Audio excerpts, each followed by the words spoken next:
Ginnia Cheng!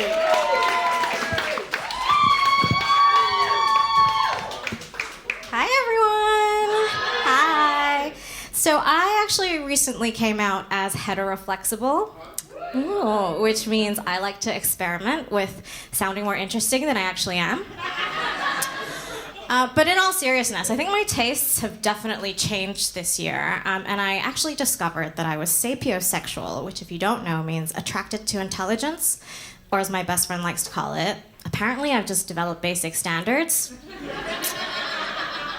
And when it comes to the bedroom, I've always been submissive, but the older I get, the more I'm like, am I actually submissive, or am I just always really tired? You know? Seriously, because like these days, if a guy is like, can I tie you up? I'm like, just don't forget the blindfold so that I can have a nap while he's at it, you know? Seriously, nap time is so important the older you get, right? These high guys are like, the older you get? But I thought you're only 12 years old. Don't worry, I am very legal, so you are allowed to think what you're thinking. Look, it's fine. We've all been locked down a very long time, you know what I'm saying?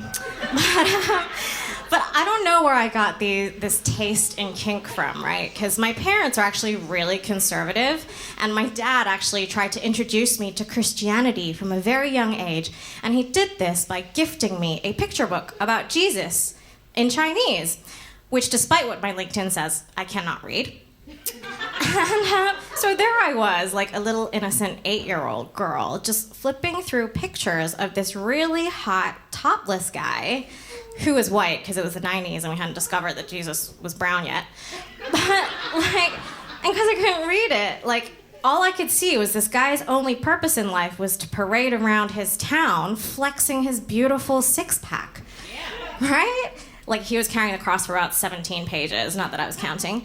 But like, it basically ends with him in a little loincloth getting whipped, right? And I was like, Dad, I don't know what the hell this is, but I'm into it. So nowadays, me and my dad, we like to go to fetish clubs together. Just kidding, that's not my dad, that's my daddy. But my dad, my real dad, he's actually in Hong Kong, which is where I'm from. I know you guys were all wondering,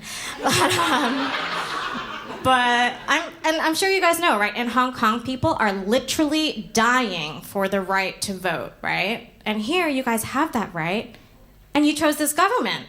So I just want to personally thank you for making democracy such an easy sell across the world, you know?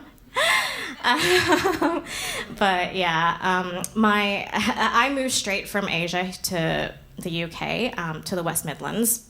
You're right, I did not get into my first choice university, but I've never lived in the US, so I also have no idea why it sounds like there's some kind of Kardashian trapped in my face.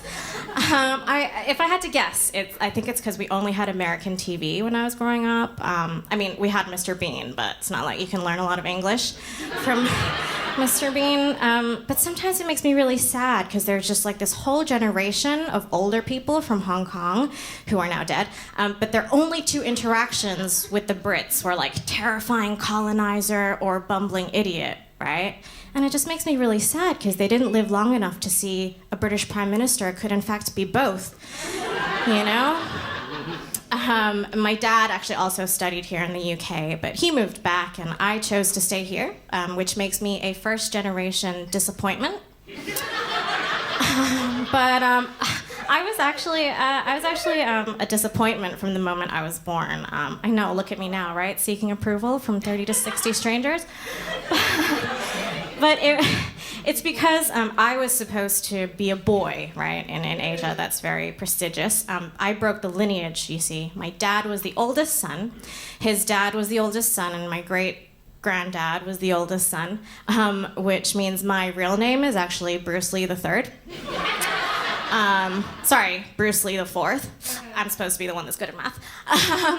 But my family were so sure that I was going to be a boy that when I was born, my grandma genuinely told my mom that I did have a penis in the womb, but I ran too fast and it fell off.